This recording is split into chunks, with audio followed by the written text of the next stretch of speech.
और आपको और प्रमाण दिखाएंगे जो आप देख के दंग रह जाओगे। ये आप देखिए, इसके यही उत्पत्ति है 2:18 3.14, इसमें लिखा है नंबर 8 में, तब यहोवा परमेश्वर जो दिन के ठंडे समय वाटिका में फिरता था।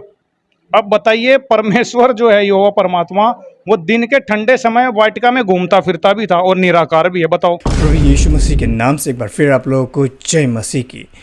तो जो ये सांड रामपाल है, संत नहीं, सांड रामपाल, इस सांड रामपाल के कुछ अनुयायी है अंधभक्त, वो बाइबल को गलत साबित करने चले और कहने लगे कि भाई बाइबल का परमेश्वर है, उसका शरीर भी है, सत शरीर भी है, नहीं भी है, क्या है, कंफ्यूजन पैदा कर रहे हैं। चलिए देखते हैं यार। आज का हमारा विषय होगा कि परमात्मा साकार है या निराकार। वे लोग जो इस बात को समझ नहीं पा रहे, मैं आपको समझाता हूँ कि यहाँ पर डिबेट चल रही है हिंदू, मुस्लिम, सिख, ईसाई के बीच में। और डिबेट ये है कि भाई जो परमेश्वर है, चाहे वो किसी भी धर्म का, वो साकार है या निराकार। मतलब परमेश्वर का कोई आकार है, कोई फॉर्म है या फिर फॉर्म नहीं है। तो चलिए देखते हैं क्या है। आज हमारे साथ कुछ धर्मों को मानने वाले लोग यहाँ पर आए हुए हैं अपने धर्म शास्त्रों के साथ। तो आज हम उनके धर्म शास्त्रों से इस चीज को खोजेंगे कि परमात्मा की वास्तविक स्थिति क्या है, वो साकार है या निराकार। मेरा नाम आचार्य परमानंद विधांती है। मैं विद्यापीठ से आया हूँ। मेरा नाम लखविंदर सिंह है। मैं श्री अमृतसर साहब तो आया जी। तो लखविंदर जी मेरे साथ जुड़ गए हैं। सर, आपका क्या नाम है और कहाँ से आए हो? मैं लखनऊ से आया हूँ। मेरा नाम इकबाल है। Good afternoon, my self mister D'Souza from Bangalore. तो डिसूजा जी भी हमारे साथ बेंगलोर से जुड़ गए हैं। जी, हम संत रामपाल जी महाराज जी के अनुयायी हैं, उनके भगत हैं और हरियाणा हिसार से आए हूँ। यार सबसे पहले एक बात बताओ यार, कोई मुझे ये बात समझ नहीं आती कि भाई किस एंगल से ये लालू यादव का नाजायज औलाद इनको संत लगता है भाई। हाँ,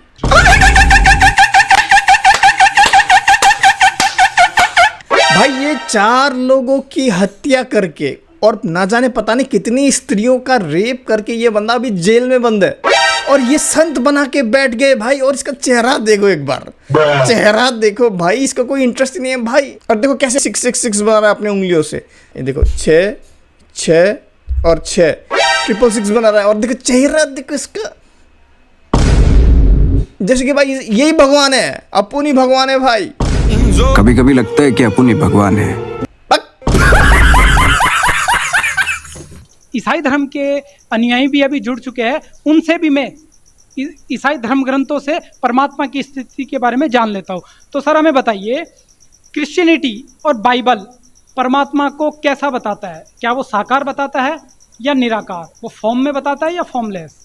देखिए सर, ऐसा है कि हमारी पूरी क्रिश्चियनिटी में और हमारे बाइबल में ये माना जाता है कि गॉड इज़ फॉर्मलेस। मतलब परमात्मा का ना ही कोई आकार है, ना ही कोई रंग रूप, ना ही कोई बॉडी एग्जिस्ट करता है।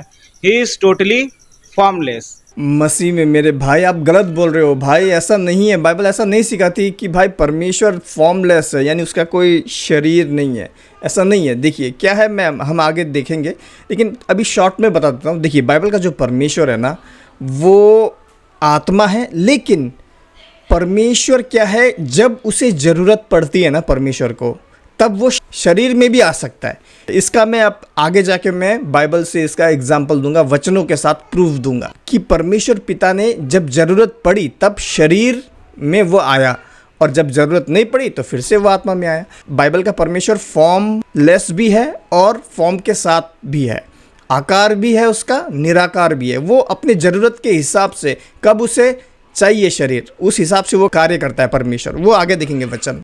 बट आजकल के कुछ लोग तथाकथित कुछ बुद्धिजीवी समाज में ये सिद्ध करना चाह रहे हैं, समाज में ये भ्रम फैला रहे हैं कि परमात्मा इज इन फॉर्म, परमेश्वर साकार है। But it is totally wrong concept. I will not agree this concept. हमारे बाइबल में और हमारे पूरे क्रिश्चियनिटी में कहीं इसका कोई तथ्य और प्रमाण नहीं है कि गॉड इज इन फॉर्म, परमात्मा साकार है भाई, है, बाइबल में प्रमाण है। परमेश्वर जब चाहे वो शरीर में आ सकता है और जब चाहे वो फिर से बिना फॉर्म के आ सकता है, आत्मा में आ सकता है, दोनों है भाई। अभी मैं दिखाऊंगा वचन। परमात्मा परमेश्वर निराकार है, गॉड इज फॉर्मलेस, और मैं अपने इस निर्णय पे अटल हूँ। जैसा अभी ईसाई धर्म के अनुयायी ने बताया कि ईसाई धर्म में और होली बाइबल में ये प्रमाण है, ये प्रूफ है कि परमेश्वर निराकार है, गॉड इज फॉर्मलेस है, उन्होंने इस बात को एक्सेप्ट किया। अब मैं संत रामपाल जी के अनुयायियों से जानता हूँ कि वास्तव में पवित्र बाइबल में गॉड की क्या एग्जिस्ट है। गॉड की क्या एग्जिस्ट है? अबे बोलना क्या चाह रहे हो तुम, कहना क्या चाहते हो? एग्जिस्ट है क्या होता है?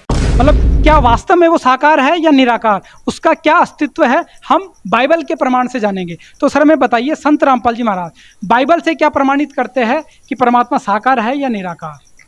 जी देखिए, हमारे जो गुरुदेव हैं संत रामपाल जी महाराज, वह सभी सदग्रंथों के आधार से प्रमाणित करके उन्होंने बताया है और बताते रहते हैं। इंटरनेशनल चैनल पे खोल के बताते हैं। हाँ हाँ भाई, रामपाल बहुत खोल के बताता है, मैं जानता हूँ। उन्होंने इतना कुछ खोल दिया है कि भाई कुछ ज़्यादा ही खुल गया और जेल में चले गए। खोल के बताते हैं, प्रमाणित करके दिखाते हैं वह परमात्मा साकार है, सशरीर है, नर रूप है, उसका नाम कबीर है, कबीर देव है, वो काशी वाला कबीर है। जो क्रिश्चियनिटी है, क्रिश्चियन धर्म है, उसमें भी परमात्मा साकार है और सहशरीर है। तो थोड़ा सा मैं आपको क्रिश्चियन धर्म के बारे में आपको बताना चाहता हूँ कि आज से 1400 वर्ष पहले जो हजरत मोहम्मद जी थे, उनको जो ब्रह्म भगवान है, जो ये जो सनातन धर्म है उसमें जिसको ब्रह्म कहा जाता है, ब्रह्मा विष्णु शिव जी का पिताजी कहा जाता है, उसी ब्रह्म भगवान ने कुरान शरीफ का ज्ञान 1400 वर्ष पहले हजरत मोहम्मद जी को दिया, जो आज कुरान शरीफ के रूप में इस्लाम धर्म के मानने वाले लोगों के पास मौजूद है। इससे पहले उसी का ज्ञान देने वाले, क्रिश्चियन का भी ज्ञान, बाइबल का भी ज्ञान देने वाले वही ब्रह्म भगवान है। अरे मेरे भाई, तू सब भगवानों को मिला के भाई तू क्या खिचड़ी बना रहा है क्या भाई? किसको खिलाएगा खिचड़ी? हाँ देखो, नहीं है, तू जो बोल रहा है ना ब्रह्म भगवान है जिसने बाइबल दिया है, नहीं है भाई, नहीं है। तू फालतू का मेहनत मत कर। बाइबल का जो परमेश्वर है उसका नाम जो पुराने नियम में बताया गया है यहोवा, याहवे, जिसका मतलब होता है, क्या होता है भाई? मैं जो हूँ सो हूँ और कोई नहीं है भाई। ये ब्रह्म तू मत घुसा, खिचड़ी मत बना भाई। ब्रह्मा अलग है भाई, वो हिंदू लोगों का भगवान है। तू कहाँ इधर घुसा रहा है भाई तू? जिन्होंने बाइबल का ज्ञान दिया, तो बाइबल और कुरान, इसी तरह इनकी दो पुस्तक और है, तौरेत और जबूर, इनका ज्ञान एक प्रभु ने दिया है। ये पूरी क्रिश्चियनिटी भी मानती है, पूरा इस्लाम मजहब भी मानता है और पूरा यहूदी धर्म भी मानता है कि इंजिल, तौरेत, जबूर और कुरान मजीद का ज्ञान देने वाला प्रभु एक ही है। नहीं मानते भाई, हम नहीं मानते। किसने बोला तुम्हें? कहाँ से लेके आते हो ये व्हाट्सएप वाला ज्ञान मेरे भाई? किसने बोला तुम्हें कि यहूदी भी मानते हैं कि कुरान भी दिया है उसी परमेश्वर ने, और फिर भाई ये हिंदू लोगों का किताब पुस्तक भी दिया है उसी परमेश्वर ने? ऐसा कौन सा व्हाट्सएप यूनिवर्सिटी में पढ़े हो भाई? जरा मुझे बता दो। हम लोग नहीं मानते भाई ऐसा। केवल और केवल जो तोरा, इंजील, उसके बाद में बाइबल, वो एक परमेश्वर ने दिए, और उस परमेश्वर का नाम ब्रह्मा नहीं है, उस परमेश्वर का नाम है याहवे यानी यहोवा परमेश्वर है। सुन ले ध्यान से, ठीक है? ब्रह्मा नहीं है, ठीक है? और कुरान भी उसी परमेश्वर ने दी है, हम ऐसा नहीं मानते। अगर एक परमेश्वर ने रामायण भी दी, एक ही परमेश्वर ने तुम्हारा गीता भी दिया, एक ही परमेश्वर ने कुरान भी दिया, एक ही परमेश्वर ने भाई और भी जितनी भी पुस्तक इस संसार की वो सब दिया, तो भाई सब पुस्तक में एक समान शिक्षा होनी चाहिए थी ना। लेकिन शिक्षा अलग अलग है मेरे भाई।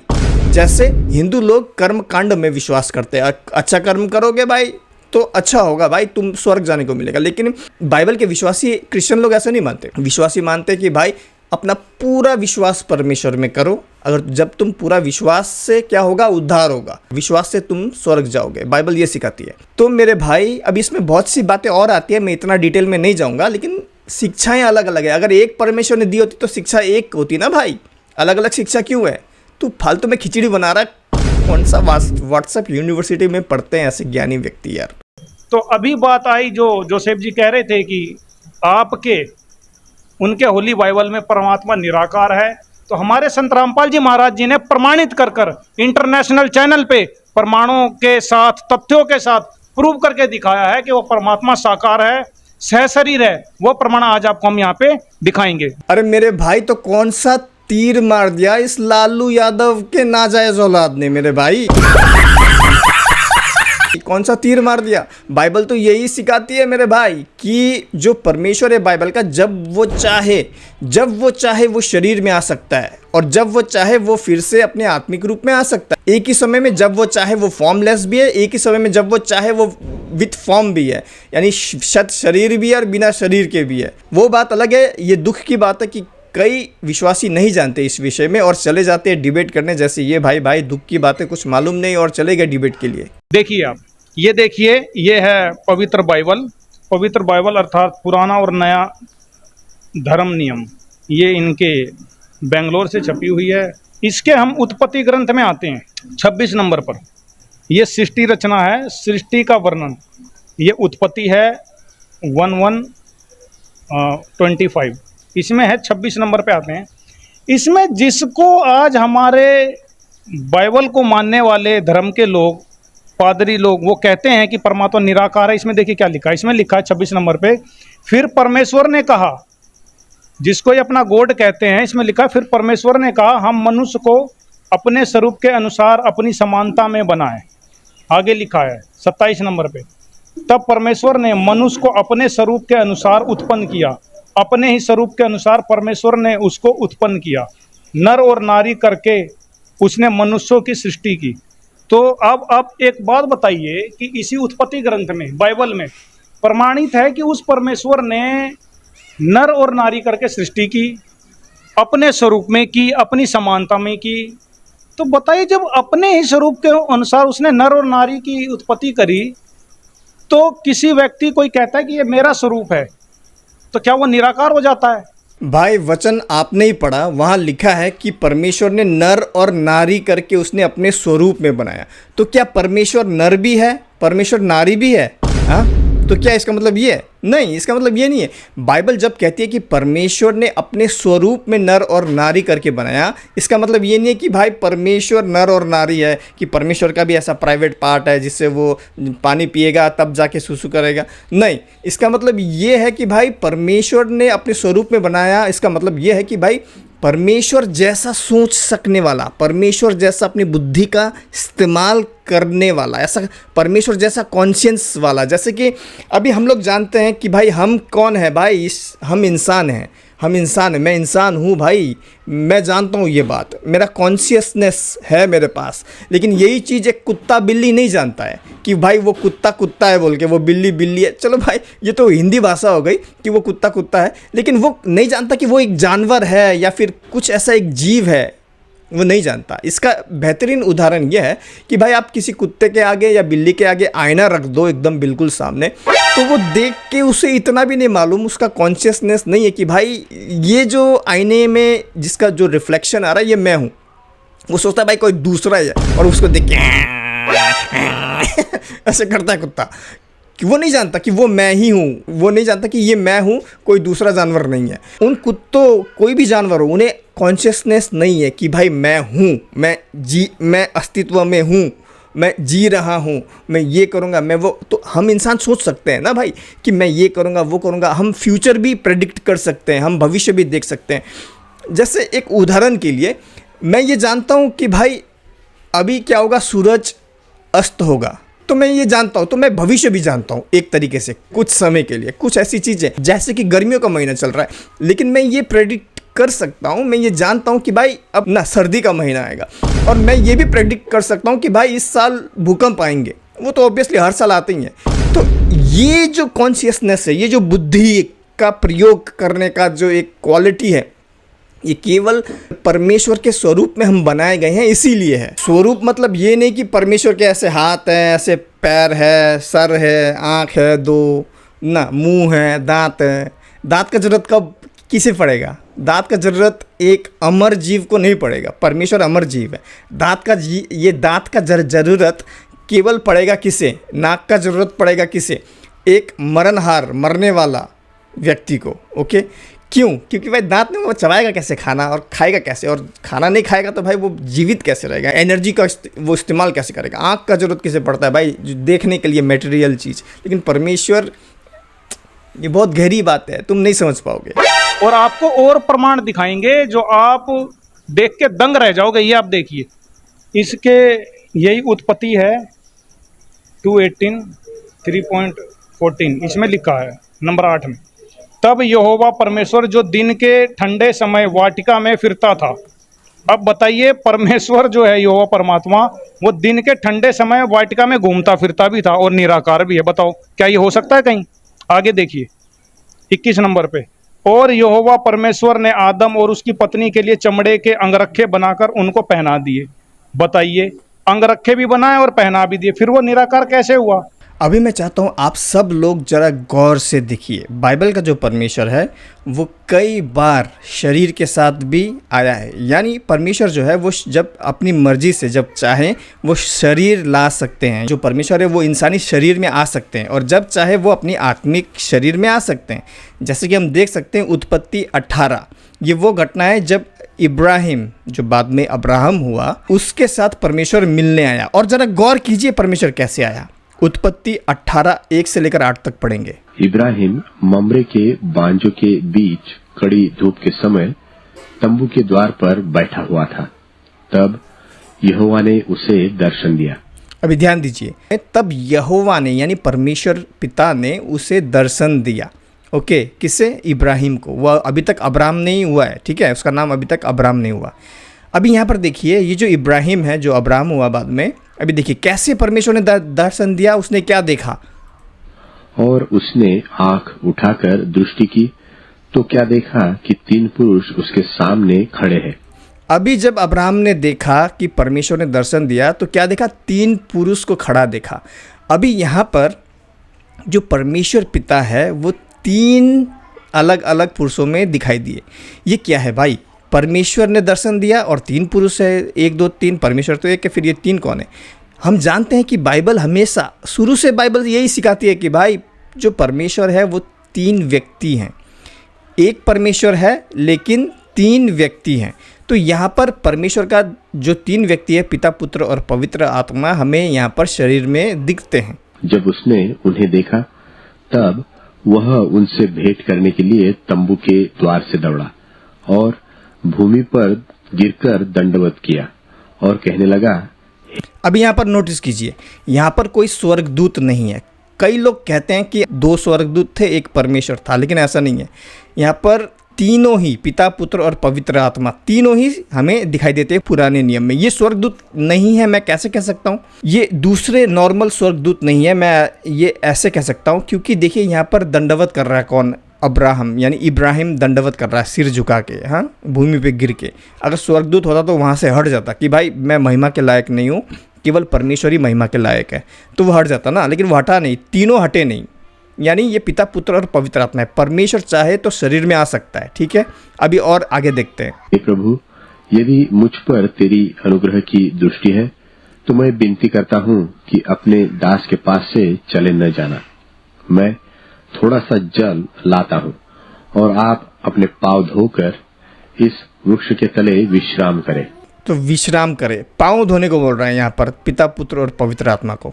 3 पुरुषों के रूप में परमेश्वर आए हैं, ठीक है, यानी परमेश्वर शरीर धारण करके आए हैं। मैं एक टुकड़ा रोटी ले आओ और उसमें से आप अपने अपने जीव को तृप्त करें, तब उसके पश्चात आगे बढ़े, क्योंकि आप अपने दास के पास इसीलिए पधारे हैं।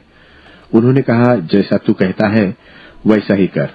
सो इब्राहिम ने तंबू में सारा के पास फुर्ती से जाकर कहा, 3 सदा मैदा फुर्ती से गूंद और फुल के बना।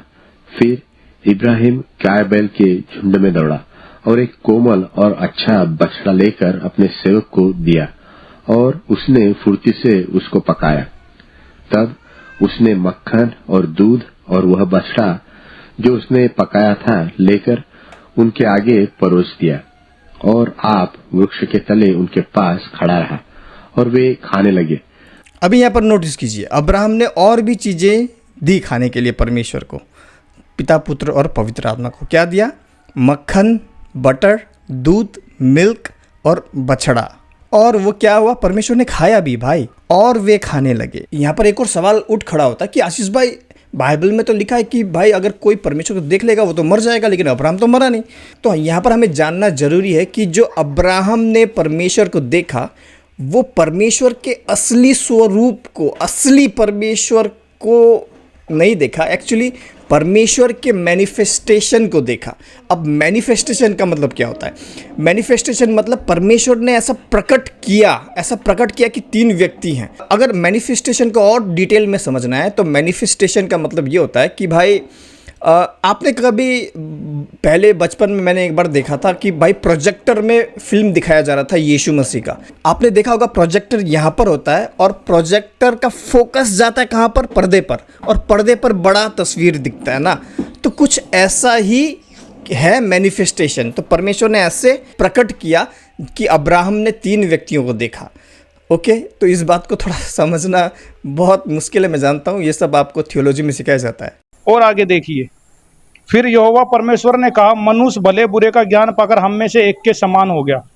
इसका मतलब वो कह रहा है कि मनुष्य हम में से एक जैसा हो गया। इसका मतलब यहोवा परमेश्वर अकेला नहीं, उनसे अन्य भी और परमेश्वर है, वो मनुष्य वृत्त हैं, साकार हैं, सहशरीर। तो यहाँ पर ये भाई कह रहा है कि एक से ज्यादा परमेश्वर है। इसका मतलब हिंदू के भगवान के बारे में भी बाइबल में लिखा है, मुस्लिम के भगवान के बारे में भी बाइबल में लिखा है, और भी जितने भी धर्म है सब के बारे में मतलब बाइबल में लिखा है। लेकिन ये भाई हिंदू भगवानों के बारे में या मुस्लिम भगवानों के बारे में बाइबल में नहीं लिखा है। भाई ये किस विषय में? ये पिता, पुत्र और पवित्र आत्मा के विषय में है। चलिए वचन देखते हैं। देखिए, अगर आप 1 यूहन्ना 5:7 वचन पढ़ेंगे तो आपको क्या देखने को मिलेगा आपकी बाइबल में? देखिए, हिंदी बाइबल में बहुत सी गलतियां हैं, इसीलिए भाई लोग गलत रास्ते चले जाते हैं। 1 यूहन्ना 5:7 वचन में, 7वें वचन में आपको केवल इतना देखने को मिलेगा, आधा वचन। देखिए वचन क्या है? और जो गवाही देता है वह आत्मा है, क्योंकि आत्मा सत्य है। लेकिन ये वचन गलत है। मैं नहीं जानता भाई, उन्होंने जिसने भी ये बाइबल, हिंदी बाइबल ट्रांसलेट किया है, उसने जानबूझ के किया है या भाई वो मतलब चाहता नहीं है, क्या है क्या नहीं है, मैं नहीं जानता इसका मतलब क्या है। लेकिन ये गलत वचन है भाई, ये गलत वचन है, हिंदी में ट्रांसलेट किया गया गलत वचन है। और जो गवाही देता है वो आत्मा है, क्योंकि आत्मा सत्य है। नहीं, गवाही देता है केवल आत्मा बोला गया है और आत्मा सत्य है। नहीं, ये गलत है। आप लोगों को मैं सही ट्रांसलेशन दिखाता हूँ। देखिए, 1 जॉन 5:7, ठीक है, 1 यूहन्ना 5:7। अभी देखिए सही वचन क्या है। इस वाले हिंदी वर्जन में भी आधा वचन है, 1 यूहन्ना 5:7। साक्षी देने वाले 3 हैं, बस 3 है, और ये 3 कौन है ये भी नहीं बताया गया। लेकिन अगर आप अंग्रेजी और ग्रीक बाइबल में देखेंगे तो वहाँ पर हमें देखने को मिलेगा क्या? देखिए असली वचन क्या है। For there are 3 that bear record in heaven, क्योंकि वो 3 हैं जो स्वर्ग में साक्षी देते हैं। अब वो 3 कौन हैं? द फादर, पिता, द वर्ड, वचन, पिता, वचन, एंड द होली गोस्ट, यानी और पवित्र आत्मा। एंड दिस 3 are 1, और ये 3 एक हैं। पिता, पुत्र, वचन यानी परमेश्वर का वचन, यूहन्ना 1:1 कौन है? यीशु मसीह, यानी पिता, पुत्र और पवित्र आत्मा एक हैं, और ये गवाही देते हैं स्वर्ग में। ठीक है, ये स्वर्ग में गवाही देते हैं कि पिता, पुत्र और पवित्र आत्मा एक है। एंड दिस 3 are 1, और ये 3 एक हैं। देखिए KJV+, ठीक है, 1 जॉन 5:7। फॉर देयर आर 3, अभी इसका ग्रीक ट्रांसलेशन देखेंगे, थ्राइस, थ्रिया इस्तेमाल किया गया है। ट्राइस यानी 3, ओके, 3 जिसका मतलब 3। दैट बियर रिकॉर्ड यानी साक्षी, माटुराओ, साक्षी मतलब रिकॉर्ड मतलब साक्षी, विटनेस, गवाही देते हैं स्वर्ग में। ये देखिए स्वर्ग में, ओके। एंड द फादर यानी पिता, पिता देखो ग्रीक ओरिजिनल जिस भाषा में बाइबल लिखी गई थी, पिता, पेटर, ओके। और वर्ड वचन, लोगोस, लोगोस मतलब वचन होता है ग्रीक में, ओके। वचन, वचन कौन? यीशु मसीह यानी पुत्र। And Holi ghost, pneuma, pneuma जो शब्द इस्तेमाल हुआ है वो पवित्र आत्मा के लिए, आत्मा के लिए इस्तेमाल होता है, ठीक है, न्यूमा, ओके। तो यहाँ पर हम साफ साफ देख सकते हैं कि हिंदी बाइबल में भाई इसका जो ट्रांसलेशन है वो भाई टोटली गलत है भाई। पिता पुत्र और पवित्र आत्मा के विषय में ये 7वें वचन में आपको नहीं मिलेगा। बस इतना लिख दिया है, साक्षी देने वाले 3 हैं। और वो 3 कौन है तो भाई वो कौन बताएगा? पिता वचन और होली गोस्ट यानी पवित्र आत्मा, यानी पिता पुत्र और पवित्र आत्मा। लेकिन जितनी भी आप अपना हिंदी बाइबल चेक कर लो, अभी चेक करो 1 यूहन्ना 5:7, उसमें भी भाई आधा वचन है या तो गलत वचन है। और जो गवाही देता है वो आत्मा है, क्योंकि आत्मा सत्य है, बस इतना ही। पर जो गवाही देता है, पर जो स्वर्ग में गवाही देता है वो 3 है, पिता वचन और पवित्र आत्मा, और वो 3 एक हैं, ऐसा लिखा है। मुझे नहीं मालूम ये किसने ये ट्रांसलेट किया, बहुत गलत ट्रांसलेट किया है, और परमेश्वर हिसाब लेगा। जिसने भी बाइबल हिंदी में ट्रांसलेट किया है उसने ये गलती कर दी। एक गलती की वजह से लोग त्रिएक परमेश्वर ट्रिनिटी को मानते नहीं हैं। कुछ लोग कहते हैं ट्रिनिटी है ही नहीं, ट्रिनिटी शब्द कहाँ पर है मुझे दिखाओ। कुछ लोग कहते हैं ट्रिनिटी लिखा नहीं है। किसने बोला तुम्हें? यहाँ पर लिखा है, ये देखो 3 फॉर देयर आर 3। ग्रीक में भी दिखाया मैंने, ग्रीक में भी ट्राइस शब्द इस्तेमाल हुआ है। क्या? 3 फॉर देयर आर 3, क्योंकि वे 3 हैं जो स्वर्ग में साक्षी देते हैं, यानी गवाही देते हैं स्वर्ग में। कौन? पिता वचन यानी पुत्र और पवित्र आत्मा, और ये 3 एक हैं। तुम्हें ट्रिनिटी देखना है, यहाँ पर ट्रिनिटी है। और प्रमाण के लिए देखिए, एक इसी में प्रमाण आता है उत्पत्ति के 7:26 और 18:22 में। इसहाक के जन्म की प्रतिज्ञा। अब्राहम मरमे के बाज वृक्षों के बीच कड़ी धूप के समय तंबू के द्वार पर बैठा हुआ था। यह एक इब्राहिम था, एक भगत था परमात्मा का, यहोवा परमेश्वर का। तब यहोवा ने उसे दर्शन दिए। उसने आंख उठाकर दृष्टि की तो क्या देखा कि 3 पुरुष सामने खड़े हैं। जब उसने उन्हें देखा तब वह उनसे भेंट करने के लिए तंबू के द्वार से दौड़ा और भूमि पर गिरकर दंडवत की और कहने लगा, हे प्रभु, यदि मुझ पर तेरी अनुग्रह की दृष्टि है तो मैं विनती करता हूं कि अपने दास के पास से चले न जाना। मैं थोड़ा सा जल लाता हूं और आप अपने पांव धोकर इस वृक्ष के नीचे विश्राम करें। फिर मैं एक टुकड़ा रोटी ले आऊं और उससे आप अपने जीव को तृप्त करें, उसके पश्चात आगे बढ़ें। आप एक बात बताइए, इस बाइबल में ही प्रमाण है। ये हमारे भाई कह रहे हैं कि परमात्मा निराकार है। इसमें साफ साफ लिखा है कि वह यहोवा जो परमेश्वर है इब्राहिम को पेड़ के नीचे मिला। नीचे इब्राहिम जी खड़े थे, ऊपर दर्शन दिए, और इब्राहिम ने कहा कि मैं आपके पैर धोने के लिए पानी लाता हूँ, रोटी का टुकड़ा लाता हूँ। उसको दंडवत प्रणाम भी किया और उसने उसको दर्शन भी दिए। तो ये तो एक अचरज सी बात है कि सारा कुछ प्रमाण है, फिर भी ये कहते हैं निराकार है। इनके ऊपर ये क्या कहना चाहते हैं? क्या है इनके पास कोई जवाब? वही वचन पढ़ के बता रहा है। अभी मैं एक्सप्लेन किया ना कि परमेश्वर जो है, बाइबल का परमेश्वर, वो एक तरीके से मैनिफेस्टेशन करता है, यानी वो प्रकट करता है कि भाई लोग हैं, और वो 3 लोग जो है वो परमेश्वर हैं। वो ऐसा प्रोजेक्टर की तरह मैंने एक्सप्लेन किया है। यानी कहने का मतलब है परमेश्वर, जो बाइबल का परमेश्वर है, वो चाहे तो भाई शरीर में आ सकता है, लेकिन वो उसका असली शरीर नहीं है। वो एक प्रोजेक्टर की तरह प्रोजेक्ट कर रहा है, मैनिफेस्टेशन है, वो प्रकट करता है वो ऐसा। ठीक है। ठीक इसी तरह संत रामपाल जी महाराज जी ने, हमारे गुरु जी ने इंटरनेशनल चैनल पे, हाँ मालूम है, तेरे बाप को मत सिखा। तुम्हारे गुरुजी ने इंटरनेशनल चैनल पे बदनामी की है भाई। मर्डर केस और रेप केस में फंस गया, जेल में है वो। बस चुप रहे। खुली चुनौती दे रखी है कि अगर मैं गलत हूं तो मुझे गलत साबित करो, पर आज तक इनके पास कोई जवाब नहीं आता।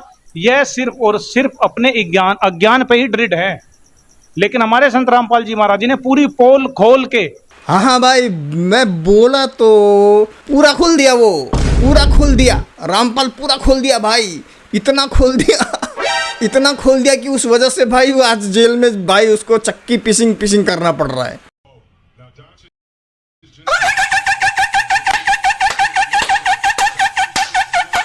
और सारे प्रमाण के सहित दिखा दिया कि वह परमात्मा साकार है, सह शरीर है, नर रूप है। निराकार का तो कोई अर्थ ही नहीं होता, कोई मतलब ही नहीं होता। तो coming back to the topic, परमेश्वर का आकार है या निराकार है? परमेश्वर का फॉर्म है या कोई फॉर्मलेस है वो?